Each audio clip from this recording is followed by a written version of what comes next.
उमा महेश्वर व्रत की विधि। महाराज युधिष्ठिर ने कहा, भगवान, जिस व्रत के करने से स्त्रियों का अनेक गुणवान पुत्र पौत्र, स्वर्ण वस्त्र और सौभाग्य की प्राप्ति होती है तथा पति पत्नी का परस्पर वियोग नहीं होता, उस व्रत का आप वर्णन करें। भगवान श्री कृष्ण बोले, महाराज, सभी व्रतों में श्रेष्ठ एक व्रत है जो उमा महेश्वर व्रत कहलाता है। इस व्रत को करने से स्त्रियों का अनेक संतान, दास दासी, आभूषण, वस्त्र और सौभाग्य की प्राप्ति होती है। इस व्रत को अप्सरा, विद्याधारी, किन्नरी, ऋषि कन्या, सीता, अहिल्या, रोहिणी, दमयंती, तारा तथा अनसुईया आदि सभी ने किया था और अन्य सभी उत्तम स्त्रियां भी इस व्रत को करती हैं। भगवती पार्वती ने सौभाग्य तथा आरोग्य प्रदान करने वाले और दरिद्रता तथा व्याधि का नाश करने वाले इस व्रत का दुर्भगा और कुरूपा तथा निर्धन स्त्रियों के हित की दृष्टि से मनुष्य लोक में प्रचार किया। धर्मपरायणा स्त्री इस व्रत में मार्गशीर्ष मास के शुक्ल पक्ष की तृतीया तिथि को नियम पूर्वक उपवास करें। प्रातः उठकर पवित्र गंगा आदि नदियों में स्नान कर शिव पार्वती का ध्यान करते हुए मंत्र पढ़ें और भगवान शंकर के अर्धांगिनी भगवती श्री ललिता की पूजा करें।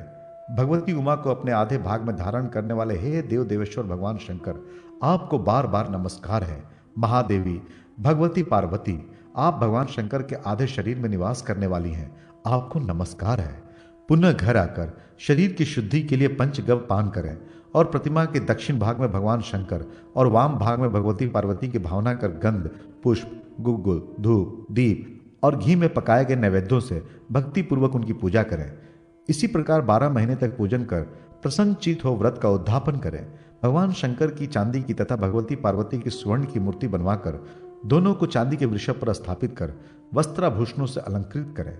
अनंतर चंदन, श्वेत पुष्प, श्वेत वस्त्र आदि से भगवान शंकर की और कुमकुम, रक्त वस्त्र, रक्त पुष्प आदि से भगवती पार्वती की पूजा करनी चाहिए। फिर शिव वक्त वेद पाठी शांतिचित ब्राह्मणों को भोजन कराना चाहिए। सभी को दक्षिणा देकर उनकी प्रदक्षिणा करके यह मंत्र पढ़ना चाहिए, सभी लोगों के पितामह भगवान शिव एवं पार्वती इस व्रत के अनुष्ठान से मुझ पर सदा प्रसन्न रहें। इस प्रकार प्रार्थना करके क्रोध रहित ब्राह्मण को सभी सामग्रियां देकर व्रत को समाप्त करें।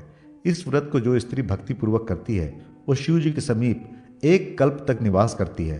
तदनंतर मनुष्य लोक में उत्तम कुल में जन्म ग्रहण कर रूप, यौवन, पुत्र आदि सभी पदार्थों को प्राप्त कर बहुत दिनों तक अपने पति के साथ सांसारिक सुखों को भोगती है।